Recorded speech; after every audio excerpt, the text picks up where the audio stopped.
Great. Good morning. Dakar Challenge Dave here from dakarchallenge.co.uk.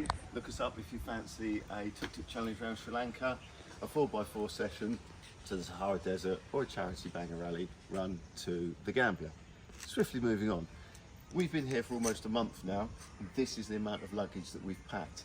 It's actually quite excessive because we've got snorkel gear in there and other bits and pieces. Going inside the Tuk Tuk, things to note. First thing, every morning when you come out, make sure you give it a waft around. This is a shawl that my wife sticks over the seat to keep her legs from sticking to the plastic cover that's on it. But actually, if you leave anything like this in it overnight, you'll get loads of mosquitoes in it.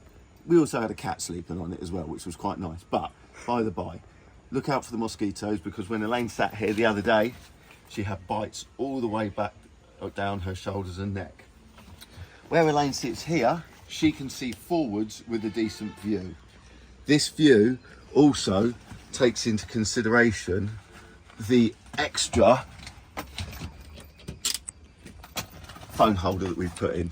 Our phone cradle is provided here, but actually when you're about to drive down a town or a street or anything that's a bit crazy, you need your passenger in the back to be able to see the map as well, otherwise it can get a little bit confusing. On the inside as well, whilst I'm here, there is a cigarette lighter point provided. Now, as you can see here, we've got a plug-in. It's a little bit wiggly woggly to get it to work, but eventually you will get it to work. Some of the newer ones have got USB points. Most of them are still as old as this. I've wrapped it round here, which is an empty hole, to stop the wire from getting trapped behind any of the steering gear, which it does do if the wire's left a little bit long. You've got two boxes here, which are lockable. Instead of taking this and putting this in our bag of an evening, which we have done, and lost the white wire, which is now why we've got the red one, we just stick everything in the top box. There's also a little bit of space up there. If you're traveling with a group, good place to leave some walkie-talkies. If you're getting a tuk-tuk and you've got a choice, try and get one without a sticker there, because when taking photographs from the back, we've now got this sticker in all of our photos. The earlier tuk-tuk that we had didn't have one, and it just makes a little bit of difference. The wing mirrors are pretty useless. You can't see a great deal out of these things. You'll know when something's coming past because they'll constantly be on the horn anyway. So yeah, they're not much use. Down here is the foot pedal. It's about the only thing that is on the floor. This one's quite big. You'll end up doing mostly engine braking because you'll be in fourth most of the time.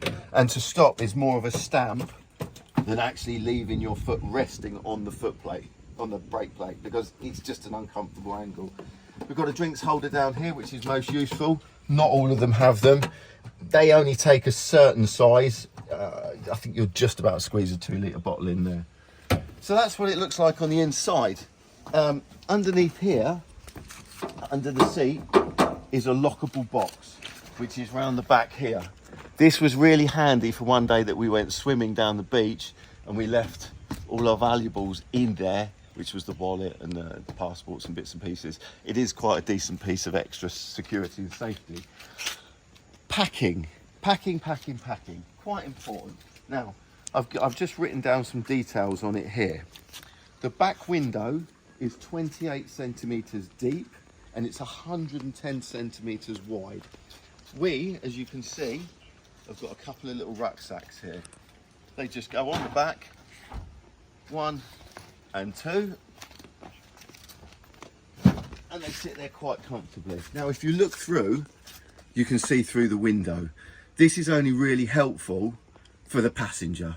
I can't see anything when I'm driving, and the wing mirrors might give you a little bit of a glimpse through the window.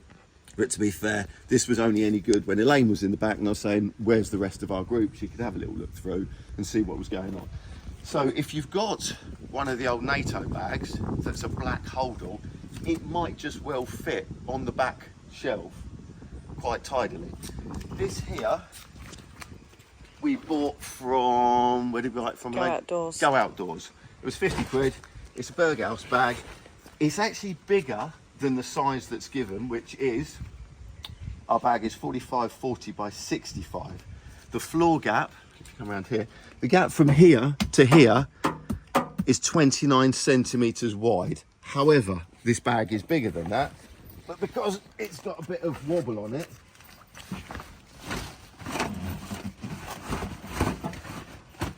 it fits in there quite nicely. And then, as I said earlier, Elaine sits in here quite comfortably and can take photographs of everything that's going on and have a clear vision out the windscreen and a clear vision to the sat-nav phone as well. Other things to mention which we've not got out, we bought some locks off of Amazon before we came out. In the beginning, we were locking everything up through the loops, round here, and leaving the padlock showing. It's more of a visual deterrent. If anybody wants to nick it, they can just clip through the wire. However, we've not had any problems whatsoever out here with regards to theft or the fear of theft. In fact, everybody's been really helpful and suggested, would you like us to look after your tuk-tuk when we've been places where we have been away from it? As I'm sitting here, I've just noticed something that Elaine's done. If you come in, she's put these bungee cords round the side windows, which is an absolute brilliant idea because they actually sit down about 3 or 4 inches and flap around, and that, when you're of a certain height, is in your eye line. So get them tucked up and tucked out the way, and you'll just have a much better vision of everything that's going on. I think that's about it. Elaine's pointing at her head. Anybody that has longer hair or maybe a bit of a floppy fringe, I suggest getting a baseball cap or a Alice band to put around your head, because when you sit in the back it can be really, really blowy and you end up getting face whipped by your own hair. Yes. So that's my tip. Oh yes, so Elaine's just said Alice band, because or baseball cap if you're a chap or whatever. Now, whilst I'm wearing this beautiful t-shirt, which is also available on w.dakarchallenge.co.uk in all sizes and colours, I actually packed a load of t-shirts that were just way too heavy. I sent some of them home with a friend because we just weren't wearing them. I bought this beautiful piece in one of the shops just outside Negumbo. I think it was £8. This is absolutely, apart from it's a bit of fun, this is the right thing to be wearing when you're in the heat, because it's nice and loose, it flaps around in the wind. Goes for ladies as well. Yep. Just loose clothing, not tight fitting, because you will just sweat. Even this logo here, or this, just gets a bit sweaty during the daytime. So bear in mind, there's no point overpacking when you can buy bits and pieces all day and long. our luggage is extra large because we've been here for over a month. The Tuk Tuk challenge is only about 2.5 weeks. I hope this has given you an insight as to how to pack a tuk-tuk. If you want to fire us any questions over, you're more than welcome to into the comments bit below. Have a great time in Sri Lanka. It's an awesome country. Go see it.